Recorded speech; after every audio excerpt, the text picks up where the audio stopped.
Hey guys, welcome back. It's Farida with Fashion by Faith Iman with our quick tip 6 confident building exercises and different tips that we can give you as a life coach and the consultant. And our beautiful brand is going to be in the location description box. You can book virtually. And as always, share, like, comment, and subscribe. Support local and small businesses, support minority businesses, and women in business. A mouthful, right? Okay, let's get started.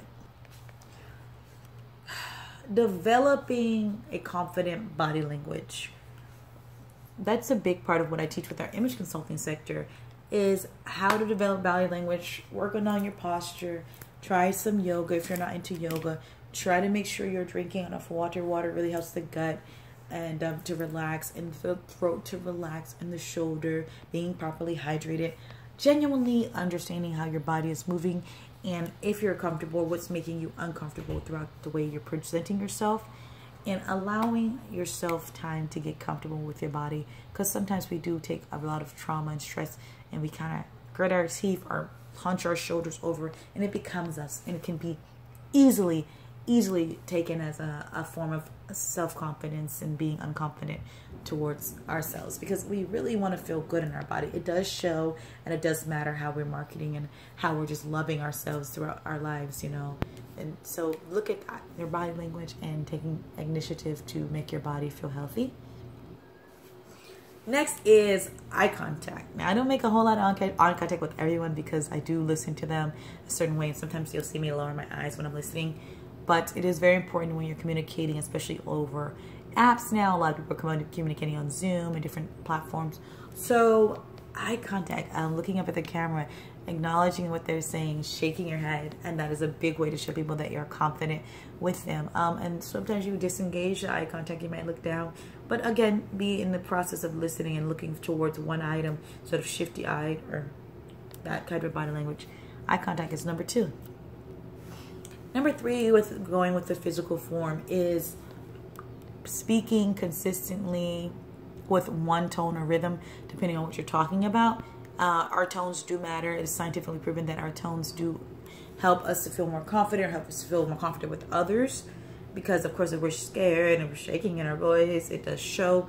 Or if we're overly excited, kind of hyper, kind of have an anxiety episode, it does show. So we definitely want to kind of can practice some verbal affirmations and practices. You can do some charismatic practices in a mirror, some voice recognition practices via your phone. You can download an app and just see how you sound to yourself and see how you sound to others. And try to keep your voice consistent, melodious with what you're trying to speak of. If you're speaking passionately about politics, of course your voice might get a little aggressive.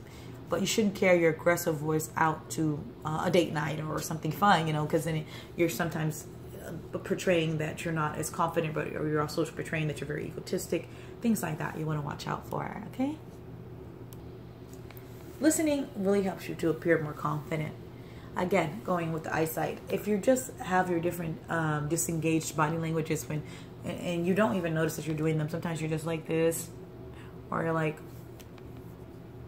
scratching, and people notice that when you're not listening. Again, confidence comes with all of your body and being engaged in something, or being engaged properly, proportioned in something. So if you have the ability to listen very well, listen very calmly. Don't exert yourself in trying to do so much in the sense of hearing people or hearing what needs to be done. Listening properly does allow your life to be more balanced and more confident, because then you hear what the task is at hand.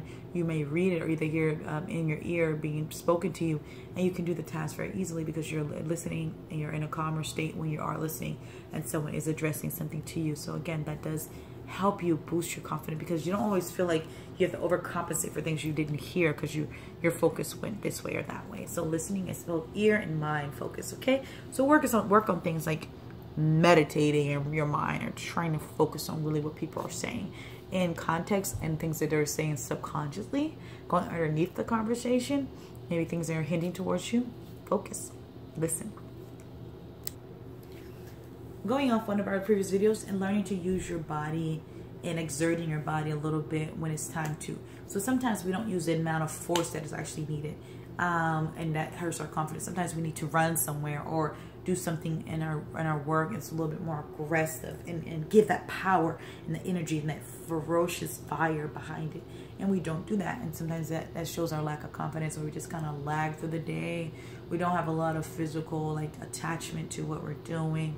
We're kind of doing it with some passion, but we're just kind of like, we're just waiting for it to be over. Get food, use your body in whatever you're doing, whether you're cooking. It's one thing to make a quick sandwich. It's another thing to passionately cook and maneuver yourself, play some music, get yourself into what you're doing physically, because your body and mind, when they're disengaged, it does really demolish your confidence in yourself. When they're disengaged too much throughout your day, it hurts, and to come back together, sometimes it's very difficult, it causes anxiety. So let's look at those quick tips on how to build confidence. I hope you guys are enjoying this series. As always, share, like, comment, and subscribe. I might have forgotten one, but we'll get back to it next time. Much love.